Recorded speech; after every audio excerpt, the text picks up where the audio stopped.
Most people don't wake up one day and decide, "I want to live an average life." If anything, they start with the opposite dream. They imagine more freedom, more respect, more control over time, money, and choices. They picture themselves standing out, doing something meaningful, becoming someone others admire. Yet if you look around honestly, most people end up living remarkably similar lives, trapped in routines they didn't consciously choose, repeating patterns they don't even question. The uncomfortable question is not why some people succeed, but why so many people stay stuck in the middle forever despite having talent, access, and potential. The answer isn't laziness or intelligence. It's something far quieter, far more dangerous, and far more common. The first reason most people stay average is that they confuse comfort with safety. Comfort feels good in the moment, and the human brain is wired to protect what feels familiar. A predictable salary, a known routine, familiar people, and familiar problems create the illusion of control. Even when life is uninspiring, it feels manageable. The moment you think about stepping outside that zone, your mind starts producing reasons to stop. What if it fails? What if people judge you? What if you waste time? These thoughts don't feel like fear, they feel like logic. Over time, comfort becomes a cage you defend.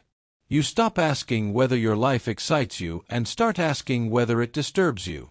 Average lives aren't built by bad decisions. They're built by safe ones repeated every day. Another reason people stay average is that they mistake movement for progress. Being busy feels productive, but activity without direction is one of the easiest ways to avoid real growth.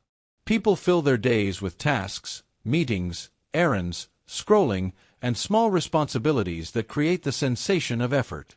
At the end of the day, they feel exhausted and assume that exhaustion equals advancement. In reality, most of that energy goes into maintaining the status quo. Growth requires deliberate discomfort, focus, and often saying no to things that look important but aren't aligned with where you want to go. Average lives are busy lives. Exceptional lives are focused lives. Fear of judgment plays a far bigger role than most people admit. Humans are social creatures, and being accepted feels like survival. Standing out, changing paths, or thinking differently risks social friction. People worry about being laughed at, misunderstood, or labeled unrealistic. What's ironic is that most of the people whose opinions we fear aren't living lives we actually want. Still, the fear is powerful enough to keep people quiet. They shrink their ambitions to fit conversations. They delay action until it feels socially acceptable. Over time, they internalize other people's expectations as their own limits. Average is often the price paid for approval. Another invisible trap is the belief that motivation comes first. Many people wait to feel inspired before taking action. They think confidence precedes effort. In reality, it's the opposite. Action creates clarity, and clarity builds confidence. People who stay average are often intelligent enough to see all the risks, all the flaws, and all the reasons something might not work. That awareness turns into paralysis. Meanwhile, those who move forward do so with imperfect plans and incomplete information. Average lives are built by waiting to feel ready. Growth lives are built by starting before certainty arrives.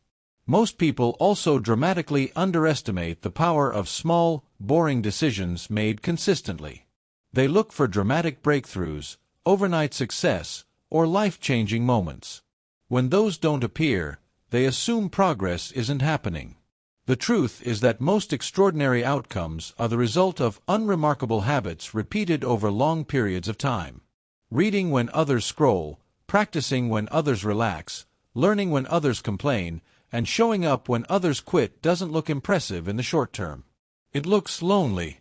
Average people quit early because the early stages don't provide enough emotional reward. Another reason people remain average is that they outsource responsibility for their lives. They blame circumstances, the economy, the system, their upbringing, or bad luck. While these factors are real and sometimes unfair, focusing on them removes personal agency. The moment you believe you're powerless, growth stops. Responsibility is heavy because it removes excuses. Taking ownership means admitting that change is possible, and that possibility creates pressure. Average lives feel lighter because they don't require full accountability. People also stay average because they consume far more than they create. Endless information, entertainment, and opinions give the illusion of learning. Podcasts, videos, posts, and threads can make you feel informed without ever changing your behavior.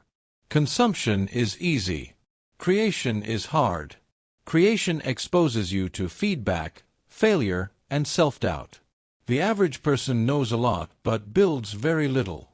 Over time, that imbalance erodes self-trust. You stop believing in your ability to execute, even if your ideas are strong. One of the most subtle reasons people stay average forever is that they never redefine who they think they are. Identity is a powerful force. If you see yourself as not that kind of person, you will unconsciously sabotage any behavior that contradicts that image. You may want success, discipline, or confidence, but if those traits don't match your self-image, you'll revert back under pressure. Growth requires identity shifts, not just goal setting. Average lives are protected by outdated self-definitions that never get questioned. Time perception is another silent killer. People overestimate what they can do in a year and underestimate what they can do in 5 or 10. When results don't appear quickly, they abandon the process. This short-term impatience keeps people cycling through beginnings without ever staying long enough to see compounding effects. Average isn't a failure of ability.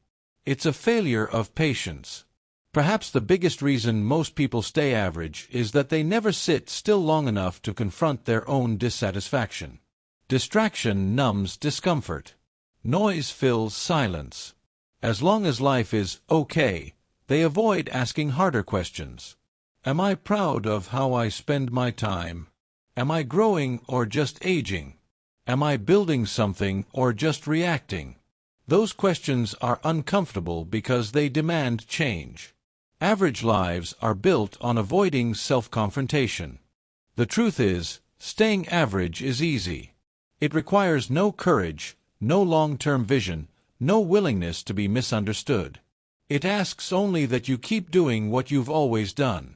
But the cost shows up slowly, in quiet regrets, in unrealized potential, and in the lingering feeling that life could have been more. The people who break out of average aren't necessarily smarter or luckier.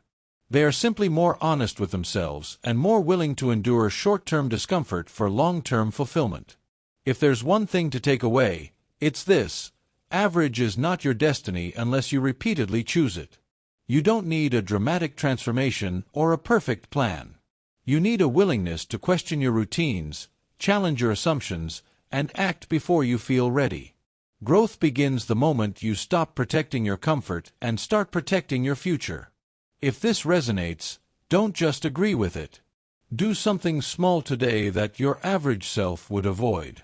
That's how the shift begins.